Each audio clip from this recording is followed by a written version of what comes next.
Hello students, मैं अंकित गोयल। और students, आज आप मेरे साथ एक स्टार्ट करेंगे एक नई बुक। और वो बुक है हमारी कॉस्ट अकाउंटिंग। कॉस्ट अकाउंटिंग को स्टार्ट करने से पहले हमें इसके इम्पोर्टेंस और कॉस्ट अकाउंटिंग कैसे डिफरेंशिएट है हमारी फाइनेंशियल अकाउंटिंग से, ये जानना ज़रूरी है। तो चलिए फिर स्टार्ट करते हैं आज की क्लास, जिसके अंदर मैं आपको बताऊंगा कि कॉस्ट अकाउंटिंग के इंपॉर्टेंस क्या है और ये कैसे डिफरेंशिएट है हमारी फाइनेंशियल अकाउंटिंग से।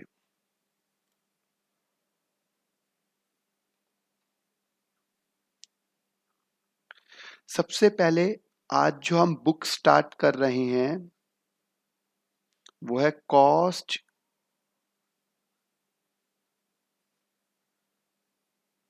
अकाउंटिंग की।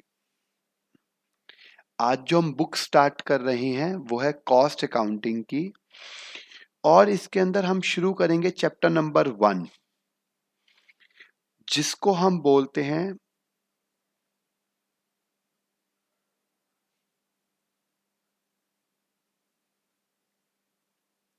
इंट्रोडक्शन।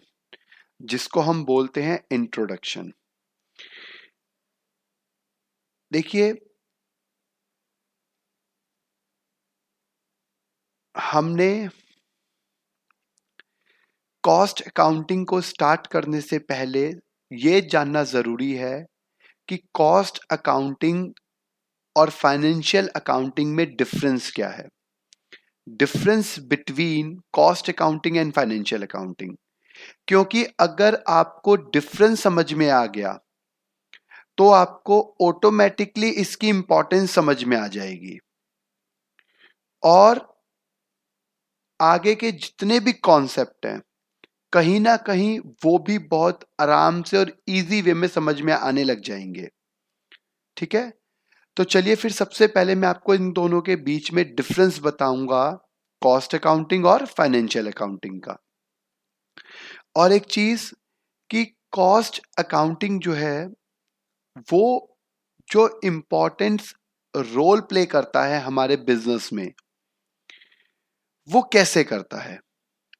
ठीक है, तो चलिए फिर स्टार्ट करें। सबसे पहले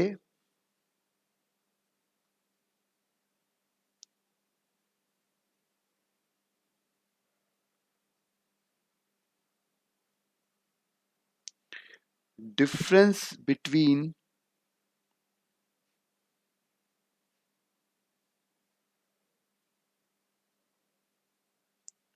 कॉस्ट अकाउंटिंग एंड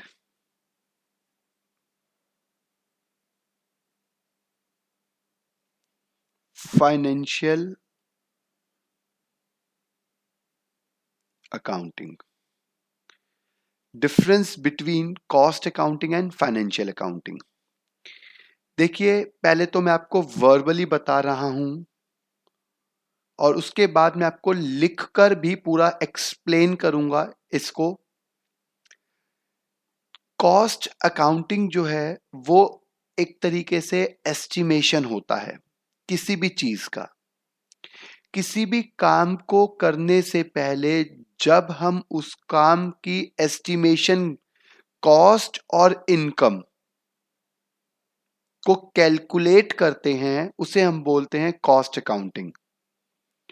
और जब काम को करने के बाद, काम को करने के बाद जब हम उसको सिस्टमेटिक वे में रिकॉर्ड करते हैं तो उसको हम बोलते हैं फाइनेंशियल अकाउंटिंग। दोबारा सुनो ध्यान से। काम को करने से पहले जब हम उसको एस्टिमेट करते हैं तो उसे बोलते हैं कॉस्ट अकाउंटिंग। काम को करने के बाद जब हम उसको सिस्टमेटिक वे में रिप्रेजेंट करते हैं या रिकॉर्ड करते हैं, उसको हम बोलते हैं फाइनेंशियल अकाउंटिंग। ये इन दोनों के बीच में डिफरेंस है। मतलब जैसे फॉर एग्जांपल, ये एक मार्कर या पेन, स्केच पेन, जो मर्जी कह सकते हो, आपने ये पेन बनाना है, स्केच पेन बनाना है, ठीक है। अब सीधा ही तो मैं इस स्केच पेन को बनाने की फैक्ट्री या फर्म नहीं डाल लूंगा ना। सबसे पहले मैं इसकी कॉस्ट को एस्टिमेट करूंगा कि एक मार्कर मुझे या एक स्केच पेन मुझे कितने का पड़ेगा और मार्केट में कितने का बिक जाएगा, कितना मुझे पर स्केच पेन प्रॉफिट होगा। जब मैं इस पूरे प्रोसेस को एस्टिमेट करता हूं तो उसे बोलते हैं कॉस्ट अकाउंटिंग। लेकिन क्या जो भी मैं एस्टिमेट करूंगा वो रियल में सेम होगा? ऐसा जरूरी नहीं है, क्योंकि जितनी भी एस्टिमेशन होती है वो एग्जैक्टली सेम हो ये जरूरी नहीं है। कुछ पॉइंट्स पर सेम हो सकती है और कुछ पॉइंट पर सेम नहीं होती हैं। जो हम एक्सपेंसेस रियल में कर रहे हैं, जो हम सेल रियल में कर रहे हैं, उसको हम बोलते हैं फाइनेंशियल अकाउंटिंग। एस्टिमेट प्रॉफिट मैंने सोचा था पर स्केच पेन 1 रुपए का, लेकिन फाइनेंशियल में जब मैं आया तो मुझे पर स्केच पेन प्रॉफिट हुआ सिर्फ 50 पैसे का। तो कहीं ना कहीं रियल और एस्टिमेशन दोनों के बीच में कहीं ना कहीं डिफरेंसेस जरूर आते हैं। तो काम को करने से पहले किए गए एस्टिमेशन को कॉस्ट अकाउंटिंग, काम को करने के बाद उन्हें सिस्टमेटिक वे से रिकॉर्ड करने के प्रोसेस को हम बोलते हैं फाइनेंशियल अकाउंटिंग। समझ में आ गया होगा दोनों के बीच में डिफरेंस। तो याद रखना, जब कभी भी आप भी कोई भी फैक्ट्री, फर्म या कुछ भी स्टार्ट करेंगे बिजनेस में, जिसके अंदर स्पेशली अगर प्रोडक्शन हुआ, तो आप भी सबसे पहले एस्टिमेट करेंगे और एस्टिमेट करने के प्रोसेस को हम बोलते हैं कॉस्ट शीट।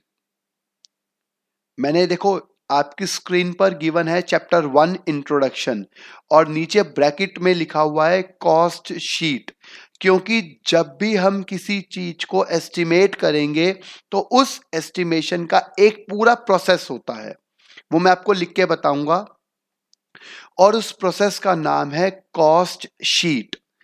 इस बुक का सबसे इंपॉर्टेंट और मेन रोल प्ले करता है कॉस्ट शीट, ठीक है।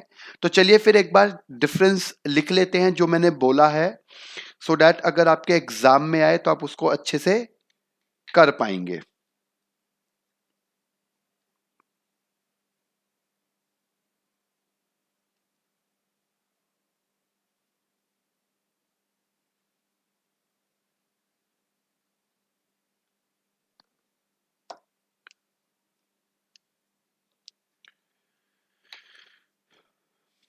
सबसे पहले हम यहां लिखेंगे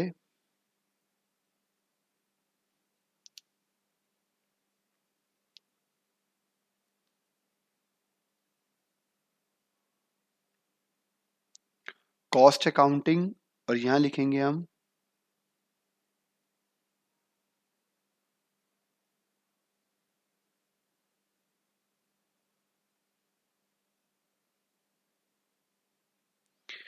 financial accounting.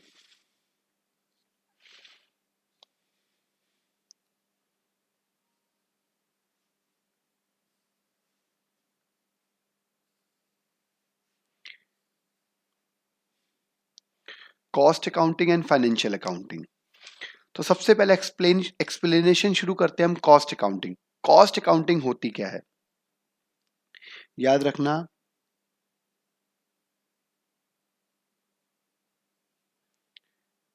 Before the work, कोई भी काम और प्रोडक्शन, बिफोर द वर्क और production, when we estimate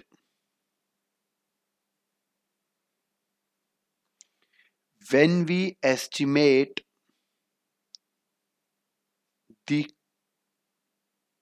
cost और, अब इसे कॉस्ट कहें या कॉस्ट ऑफ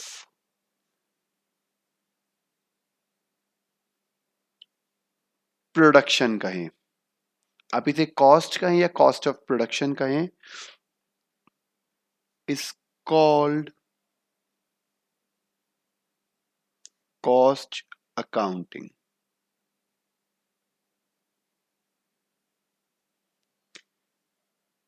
किसी भी काम को करने से पहले जब हम उस काम की कोई भी कॉस्ट या कॉस्ट ऑफ प्रोडक्शन को एस्टिमेट करते हैं तो उसे हम बोलते हैं कॉस्ट अकाउंटिंग। ठीक है, अब एक पॉइंट को याद रखना, eight the time of estimation,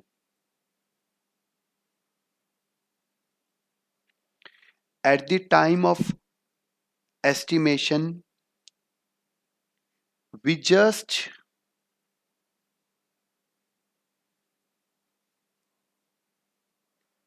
estimate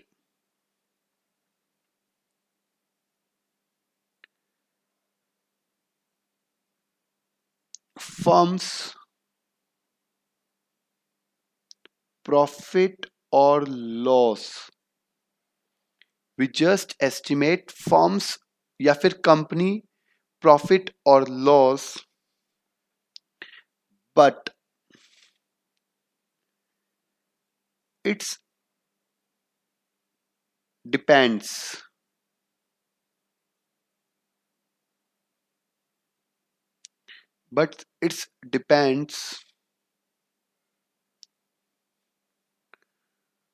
on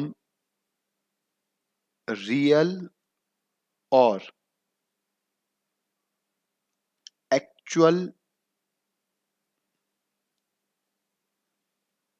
expenditure, it's depend on real or actual expenditure, maybe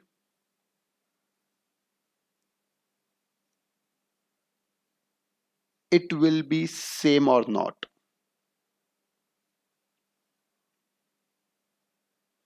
maybe it will be same or not। सबसे पहले देखो, एक बार समझ लो, एक बार ये क्या लिखा है मैंने, ये एक डिफरेंस है जो आपको जरूर जरूर पता होना चाहिए, आपके एग्जाम में आ भी जाता है कि कॉस्ट और फाइनेंशियल अकाउंटिंग में डिफरेंस। कॉस्ट को हम कॉस्टिंग और फाइनेंशियल को तो फाइनेंशियल बोलते ही हैं, कि कॉस्ट अकाउंटिंग और फाइनेंशियल अकाउंटिंग में डिफरेंस क्या होता है। देखो, जो मैंने कॉस्ट अकाउंटिंग के बारे में लिखा है इसको एक बार ध्यान से पढ़ेंगे। बिफोर द वर्क और production when we estimate the cost और cost of production is called cost accounting. अगर हम काम को करने से पहले उसके खर्चों को, आप इसमें इनकम भी ऐड कर सकते थे, उसके खर्चों और उसके इनकम को जब हम एस्टिमेट करते हैं तो उसे हम बोलते हैं कॉस्ट अकाउंटिंग। याद रखना, इसमें ये हाईलाइट कर लो, ये जो लाइन है ना ये वाली, बिफोर द वर्क और प्रोडक्शन, ये इसकी मेन लाइन है। बिफोर द वर्क और production when we estimate the cost of production is called cost accounting. At the time of estimation, याद रखना, at the time of estimation we just estimate firm's profit or loss। जब हम किसी चीज को estimate करते हैं तो हम सिर्फ उस एस्टिमेशन के टाइम पर ये बता सकते हैं कि इतना प्रॉफिट या फिर इतना लॉस होगा इस काम को करने पर, but it's depend on real और एक्चुअल एक्सपेंडिचर। लेकिन वो डिपेंड करता है कि रियल में उस काम का जो एस्टिमेशन था वो उतना होगा या नहीं होगा। May be it will be same और नॉट, हो सकता है जो आपने एस्टिमेट किया है वो सेम हो जाए और मे बी नॉट। ठीक है, ये हमारी डेफिनेशन है कॉस्ट अकाउंटिंग की। अब हम बात करेंगे फाइनेंशियल अकाउंटिंग के बारे में। अब हम बात करेंगे फाइनेंशियल अकाउंटिंग के बारे में। अब फाइनेंशियल अकाउंटिंग क्या होता है वो देखेंगे जरा यहीं से।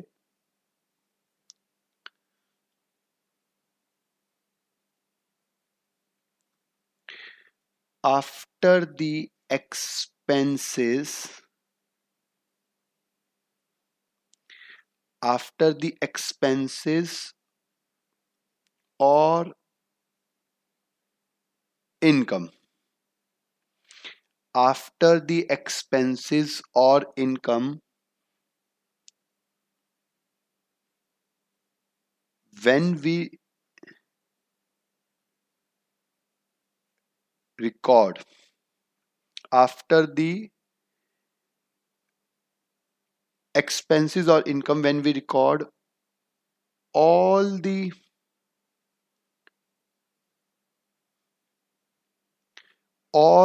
transactions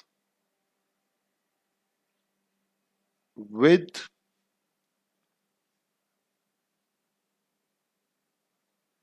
systematic way,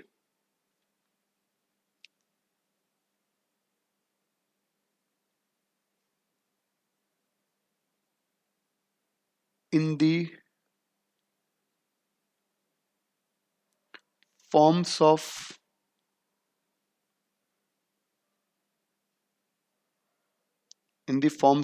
accounting, is called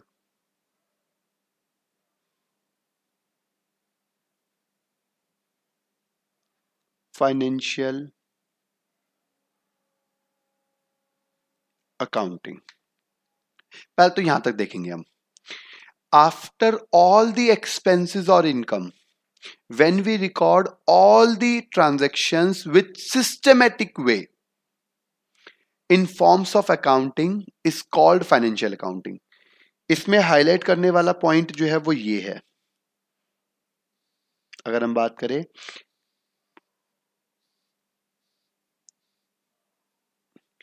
काम को करने से पहले का एस्टिमेशन जो होता है वो कॉस्ट अकाउंटिंग, काम को करने के बाद जितने भी एक्सपेंसेस और इनकम है उन सभी को करने के बाद जब हम उसको रिकॉर्ड करते हैं एक सिस्टमेटिक वे में, all transaction with systematic way in forms of accounting is called financial accounting.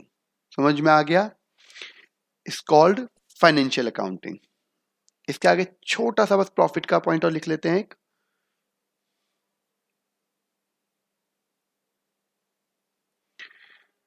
During financial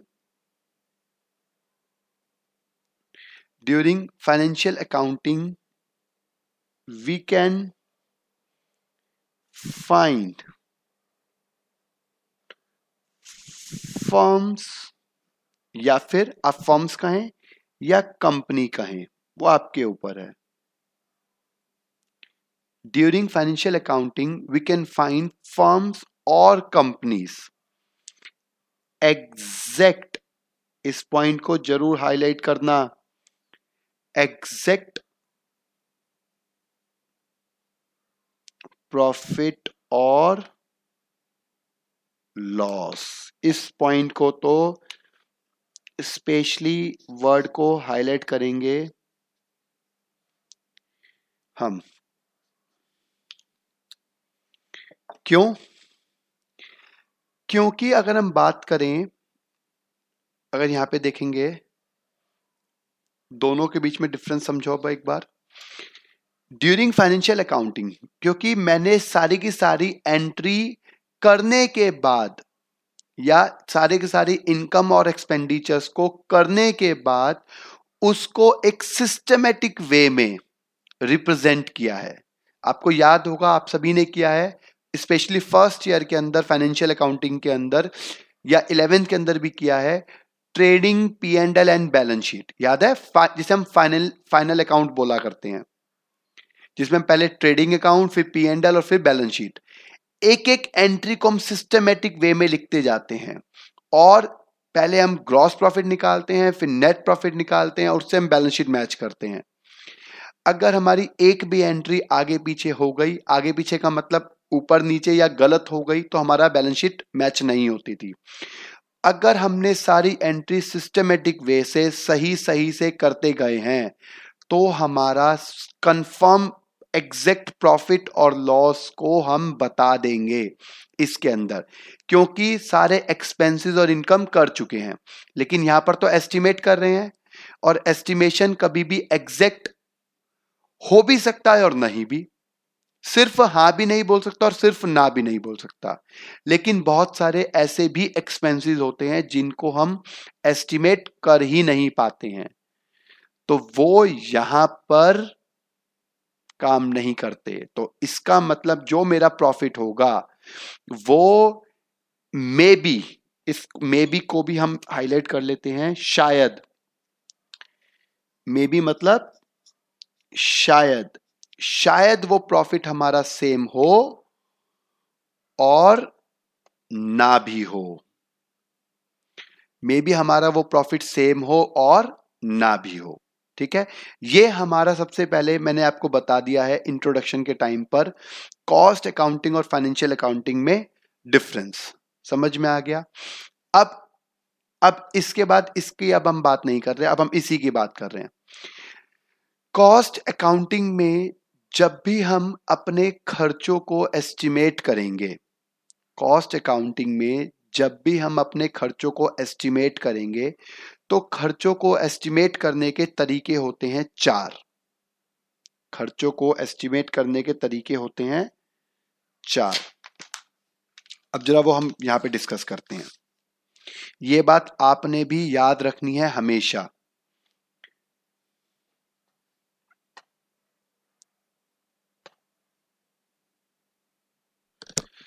देखेंगे अब जरा,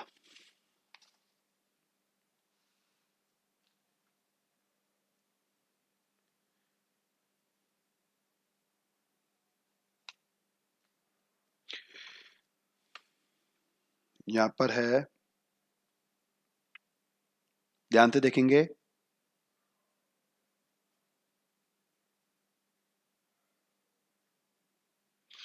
एस्टिमेशन ऑफ एक्सपेंसेस।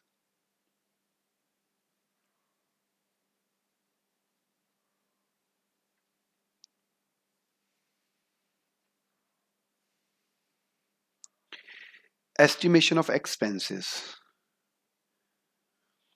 और जो हमारे एस्टिमेशंस हैं जो एक्सपेंसेस के, अब जरा वो समझेंगे। इसको हम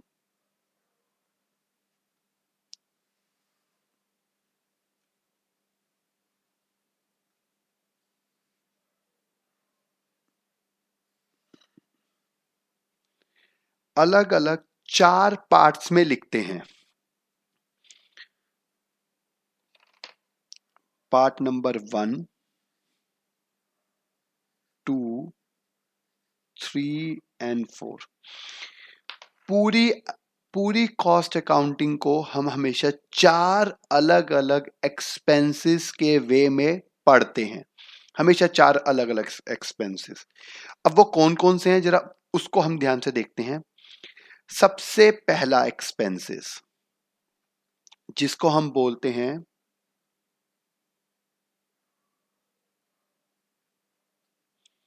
डायरेक्ट, सबसे पहला होता है डायरेक्ट।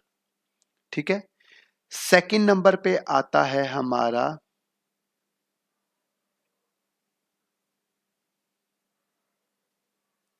इनडायरेक्ट। अभी इसके हम और नाम लिखेंगे, ये तो मैं अभी आपको बता रहा हूं कि कैसे कैसे हम एस्टिमेट करते हैं डायरेक्ट एक्सपेंसेस और इनडायरेक्ट एक्सपेंसेस। थर्ड नंबर पर हम लिखते हैं office related expenses, office related expenses. और फोर्थ नंबर पे हम लिखते हैं सेलिंग रिलेटेड एक्सपेंसेस। ये चार एक्सपेंसेस होते हैं हमारे पास, याद रखना, डायरेक्ट, इनडायरेक्ट, ऑफिस और सेलिंग। क्योंकि जब कभी भी हम किसी भी चीज का प्रोडक्शन करेंगे तो उसको करने से पहले हमने कुछ कॉस्ट को एस्टिमेट करना है। और वो किस किस तरीके की कॉस्ट होती हैं, वो 4 होती हैं। 5वीं अगर हो तो नंबर आपकी स्क्रीन पर गिवन है, मुझे जरूर बताना। मैंने तो नहीं पढ़ी 4 के अलावा, हो सकता है आपके मन में कोई आ जाए।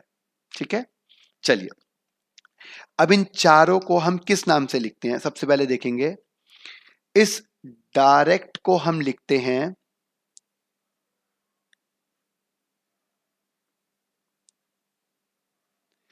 परचेजिंग एक्सपेंसेस, याद रखना, इसे लिखते हैं हम परचेजिंग एक्सपेंसेस। और परचेजिंग एक्सपेंसेस और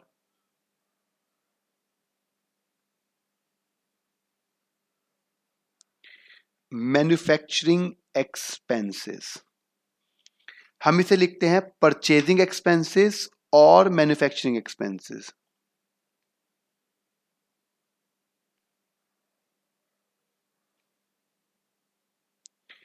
ठीक है, ये सबसे पहली एक्सपेंसेस है। दूसरे नंबर पर आती है हमारी इनडायरेक्ट एक्सपेंसेस। एक ना लाइन खींच लेते हैं, थोड़ा सा अच्छा हो जाएगा ताकि हम इसे डिफरेंशिएट कर सकें।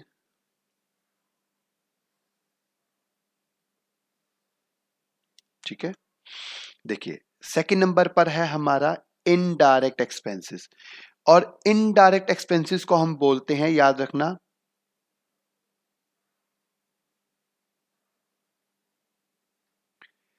Factory expenses.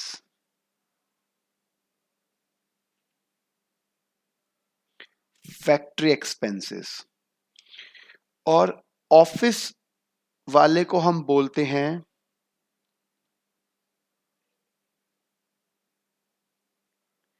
Administrative expenses. समझना, डायरेक्ट को बोलते हैं परचेजिंग।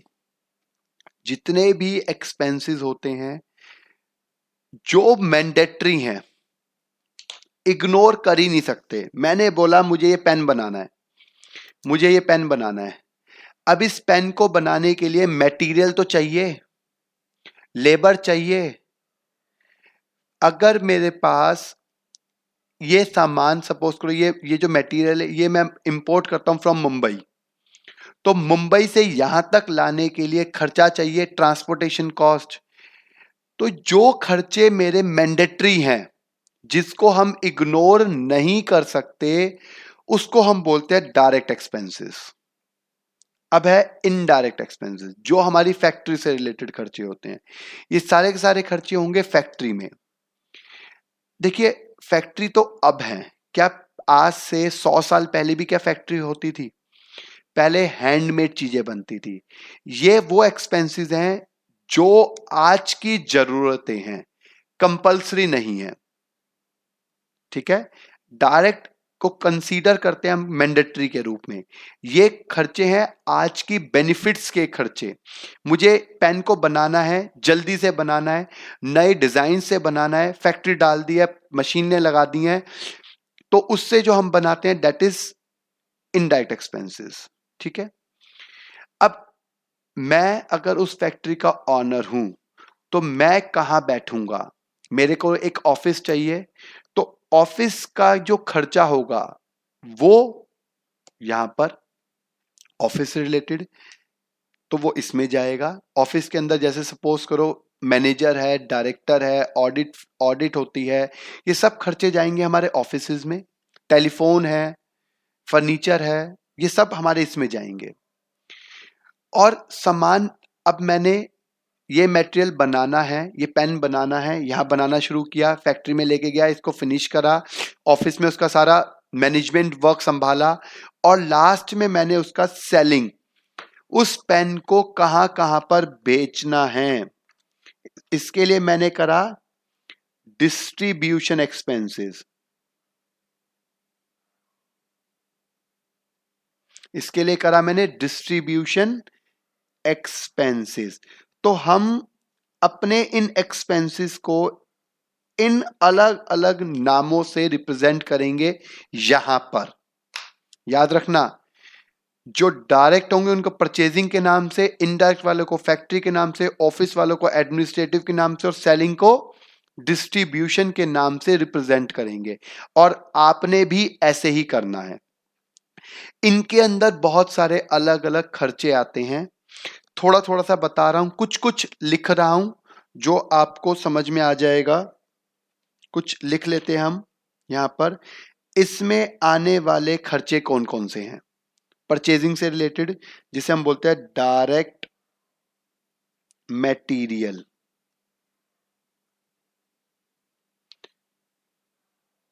जिसे हम बोलते हैं डायरेक्ट मटेरियल। सेकंड नंबर पे हम लिख लेते हैं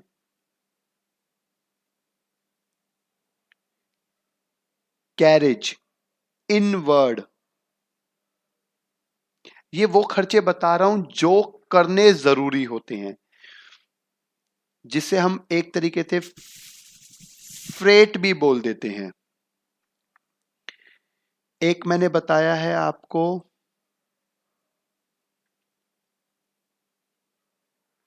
मैन्युफैक्चरिंग एक्सपेंसेस। ये वो एक्सपेंसेस मैं आपको बता रहा हूं जो आप इग्नोर नहीं कर सकते। एक याद रखना, ये वर्ड ये इंपॉर्टेंट है, फैक्ट्री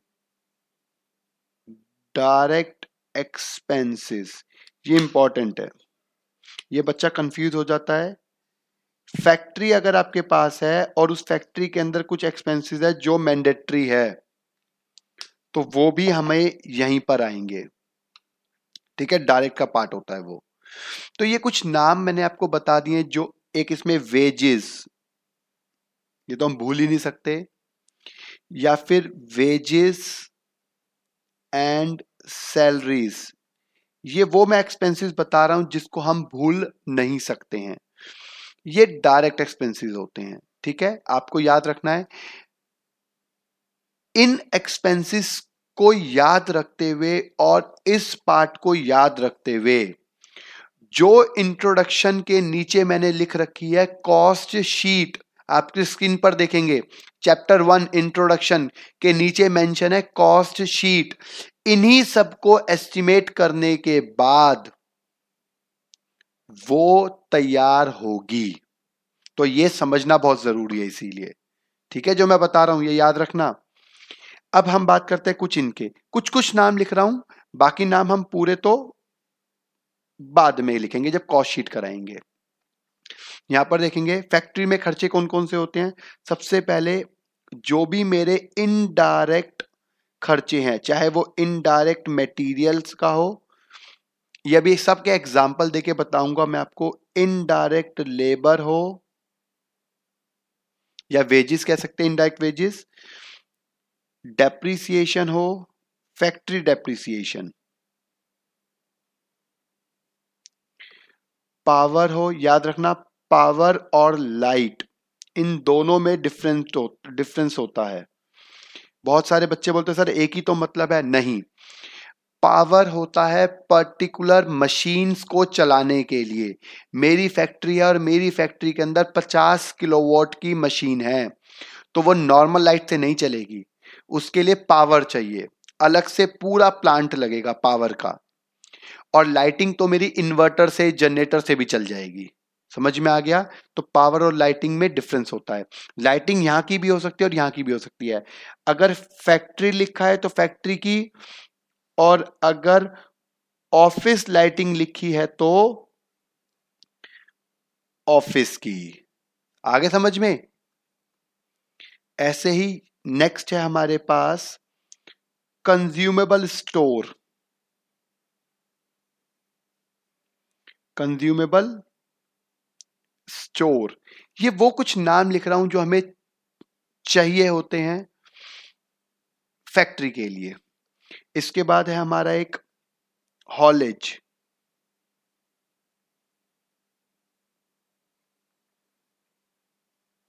हॉलेज, हॉलेज का मतलब होता है मेरी फैक्ट्री के अंदर 5-5, 10-10 हजार किलो की मशीनें बनती हैं।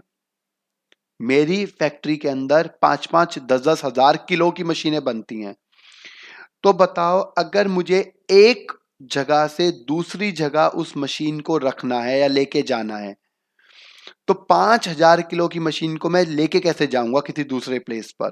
तो उसके लिए क्रेन, कोई ऐसी मशीन्स या कोई ऐसी चीजें जिससे मैं उसको एक जगह से दूसरी जगह पर लेके जाऊं, तो उसका जो खर्चा होता है उसे हम बोलते हैं हॉलेज। ठीक है, ये स्पेशली नाम लिखता हूं क्योंकि कई बार पेपर में आ जाता है तो बच्चों को नहीं पता चलता है कि वो किसका खर्चा है। तो हॉलेज खर्चा होता है फैक्ट्री का। ठीक है, एक है हमारे पास एक्सपेरिमेंटल एक्सपेंसेस। एक्सपेरिमेंटल एक्सपेंसेस ये भी खर्चा है हमारा फैक्ट्री का। ठीक है, और अदर्स लिख लेते हैं, अदर्स एक्सपेंसेस जो भी होंगे वो हमारे इसमें आ जाएंगे। अब हम बात करते हैं इसके बाद अपने ऑफिस की खर्चों की। अब ऑफिस में होने वाले खर्चे कौन कौन से होते हैं? अगर हम ऑफिस के खर्चों की बात करें तो ऑफिस में सबसे पहले हम देते हैं डायरेक्टर फीस या फिर डायरेक्टर सैलरी।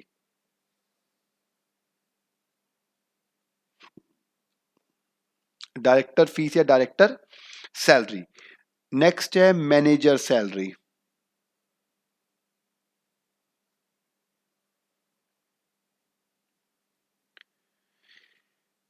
टेलीफोन,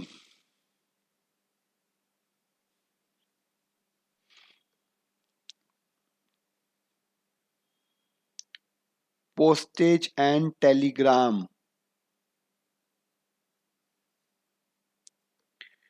फैक्ट जैसे फैक्ट्री में डेप्रिसिएशन होता है ऐसे ऑफिस में भी डेप्रिसिएशन होता है।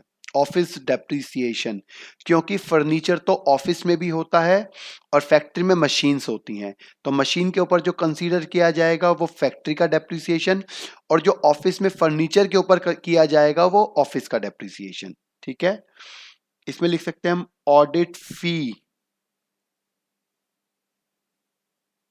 ठीक है, ये हमारे कुछ ऐसे एक्सपेंसेस है। और others, others expenses.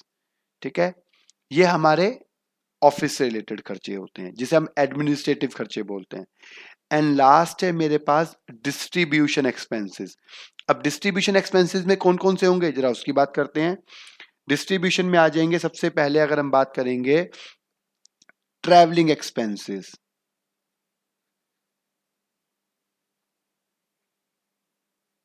Travelling expenses, और एक आ जाता है इसके अंदर डिलीवरी एक्सपेंसेस। अगर आपने एक अलग अलग डिलीवरी एक्सपेंसेस, कमीशन,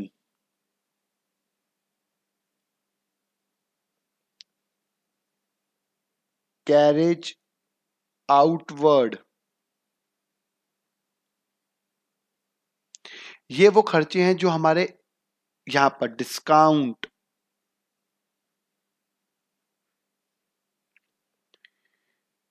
सेल्समैन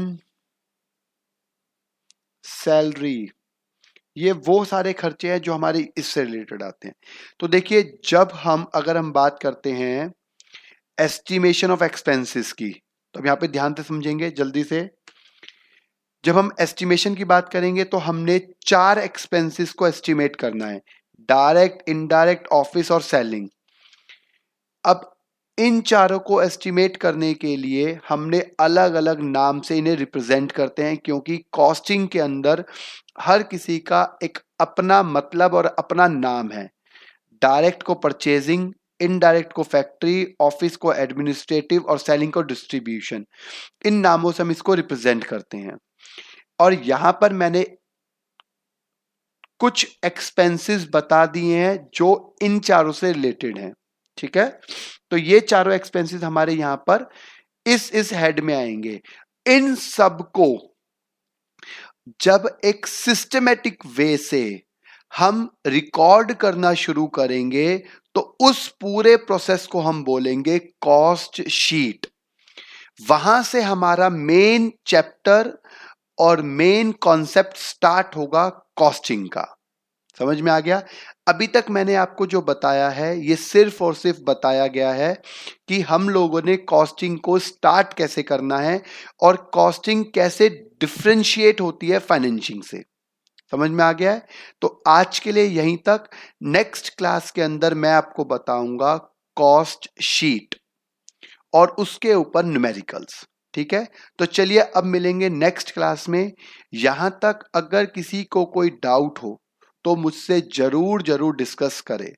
मेरा नंबर स्क्रीन पर गिवन है 9810984622। ठीक है, चलिए अब मिलते हैं अब नेक्स्ट क्लास में इसके आगे के क्वेश्चंस के साथ।